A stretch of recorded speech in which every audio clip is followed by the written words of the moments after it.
সাতক্ষীরায় 2,53,960 জন শিশুকে 15 মার্চ দিনব্যাপী জাতীয় ভিটামিন এ প্লাস ক্যাপসুল খাওয়ানো হবে। জেলার 7টি উপজেলার 78টি ইউনিয়নে ও 2টি পৌরসভায় 6 থেকে 11 মাস বয়সী 26,823 জন শিশুকে নীল রঙের ক্যাপসুল এবং 12 থেকে 59 মাস বয়সী 2,27,137 জন শিশুকে লাল রঙের ভিটামিন এ ক্যাপসুল খাওয়ানো হবে। বৃহস্পতিবার 13 মার্চ বেলা 12টায় সাতক্ষীরা সিভিল সার্জন অফিসের আয়োজনে এক প্রেস ব্রিফিংয়ে এ তথ্য জানানো হয়।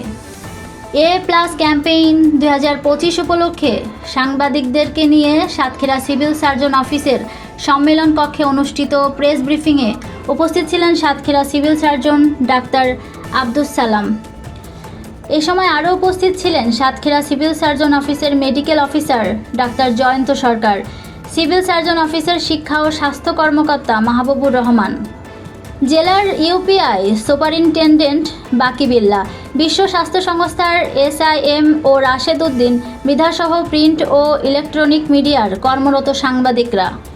ভিজুয়াল প্রেজেন্টেশন উপস্থাপন করেন মেডিকেল অফিসার ডাক্তার ইসমত জাহান সুমনা।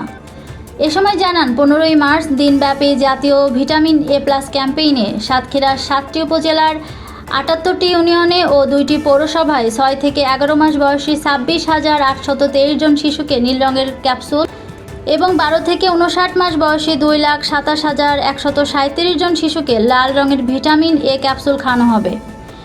এজন্য জেলার মোট 1,938টি টিকাদান কেন্দ্রে 805 জন সরকারি ও বেসরকারি স্বাস্থ্যকর্মী সহ 4,772 জন স্বেচ্ছাসেবক নিয়োজিত থাকবেন।